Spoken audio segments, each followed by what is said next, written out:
আসসালামু আলাইকুম রহমতুল্লাহ বারাকাতুহু। প্রিয় ভাই, আমি আবু বকর রাদিয়াল্লাহু আনহুর জীবনী থেকে একটু আলোচনা করার সুযোগ পাচ্ছি। সম্মানিত উপস্থিতি, এরপরে আসুন সিদ্দিক উপাধিতে ভূষিত। যখন রাসূলুল্লাহ সাল্লাল্লাহু আলাইহি সাল্লাম মিরাজে গেলেন, ওখান থেকে ফিরে আসলেন, মিরাজের ঘটনা বর্ণনা করলেন, লোকেরা আশ্চর্যান্বিত হলো। এখান থেকে কত দূরের রাস্তা বাইতুল মাকদাস, এই রাত্রিবেলা ওখানে গেছে, ও এরপরে আল্লাহর নিকটে গেছে, জান্নাত জাহান্নাম দেখে এসেছে। এগুলো অনেকেই বিশ্বাস করতে চাচ্ছিল না। এমনকি কেউ দৌড়ে গিয়ে আবু বকরকে সংবাদ দিলে তিনি বললেন, এই কথাগুলো কি নবী মুহাম্মদ সাল্লাল্লাহু আলাইহি সাল্লাম বলেছেন? তখন বলা হলো, হ্যাঁ, তিনিই বলেছেন। তখন আবু বকর বললেন, আমি এটাকে গ্রহণ করলাম, আমি এটাকে সত্য বলে স্বীকার করলাম। এরপর আল্লাহ রাসূল সাল্লাল্লাহু আলাইহি ওয়াসাল্লাম তাকে সিদ্দিক উপাধিতে ভূষিত করলেন। সুবহানাল্লাহ। সিদ্দিক এবং সাদিকের মধ্যে পার্থক্য: সিদ্দিক হচ্ছে মহাসত্যবাদী, আর সাদিক সত্যবাদী। প্রত্যেক সিদ্দিকই সাদিক, তবে প্রত্যেক সাদিকই সিদ্দিক নয়। আবু বকরের প্রতি অটল সমর্থন তা প্রমাণিত হয়। একবার আবু বকর এবং ওমর রাদিয়াল্লাহু আনহুর মাঝে মনোমালিন্য সৃষ্টি হলে ওমর রাদিয়াল্লাহু আনহু চলে গেলেন, পিছনে পিছনে আবু বকর গেলেন। এমনকি ঘরের দরজা ওমর রাদিয়াল্লাহু আনহু বন্ধ করে দিলেন। এরপর আবু বকর চলে গেলেন রাসূলুল্লাহ সাল্লাল্লাহু আলাইহি ওয়াসাল্লামের দরবারে। কিছু বাদে ওমর রাদিয়াল্লাহু আনহুর অনুশোচনা হলে তিনি আবু বকরের বাড়িতে গিয়ে তাকে পেলেন না। চলে গেলেন রাসূলুল্লাহ সাল্লাল্লাহু আলাইহি ওয়াসাল্লামের দরবারে, গিয়ে দেখেন আবু বকর বসে আছে। আবু বকর রাদিয়াল্লাহু আনহু সামনে গেলেন। রাসূলুল্লাহ সাল্লাল্লাহু আলাইহি ওয়াসাল্লাম ওমর রাদিয়াল্লাহু আনহুকে দেখে রাগান্বিত হয়ে বললেন যে, তোমরা আমার এই সাথীকে কষ্ট দিয়েছো কেন? কষ্ট দাও কেন? তোমরা খবরদার আমার সাথীকে, আবু বকরকে কষ্ট দিবে না। কেন? সে আমার সাথী।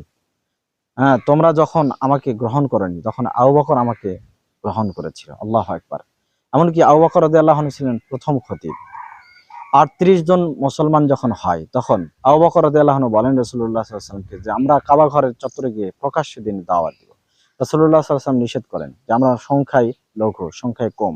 কিন্তু আবু বকর রাদিয়াল্লাহু আনহুর বারবার পীড়াপিড়িতে রাসূলুল্লাহ সাল্লাল্লাহু আলাইহি ওয়াসাল্লাম একবার রাজি হয়ে যান।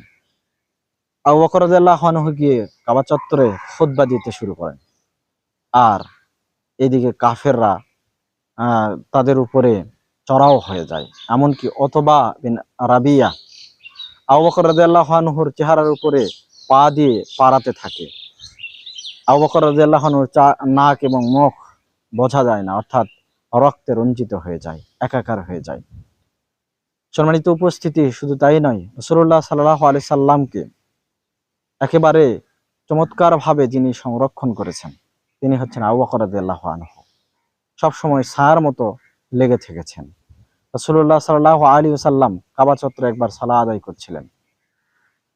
কাফের লিডার উকবা বিন আবি মুআইত রাসূলুল্লাহ সাল্লাল্লাহু আলাইহি সাল্লামের গলায় কাপড় পেঁচিয়ে এমন শক্তভাবে ধরে, রাসূলুল্লাহ সাল্লাল্লাহু আলাইহি সাল্লামের প্রাণ ওষ্ঠাগত হতে বাধ্য হয়। এমত অবস্থায় কেউ তার কাছে যেতে সাহস করছে না। আবু বকর রাদিয়াল্লাহু আনহু গিয়ে তার কাছ থেকে তাকে ছেড়ে নেন।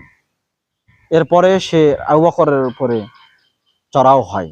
দেখুন, রাসূলুল্লাহ সাল্লাল্লাহু আলাইহি সাল্লামকে ছায়ার মতো রক্ষা করে গেছেন সর্বদাই আবু বকর রাদিয়াল্লাহু আনহু। এই তো ছিলেন আমিরুল মুমিনিন আবু বকর রাদিয়াল্লাহু আনহু।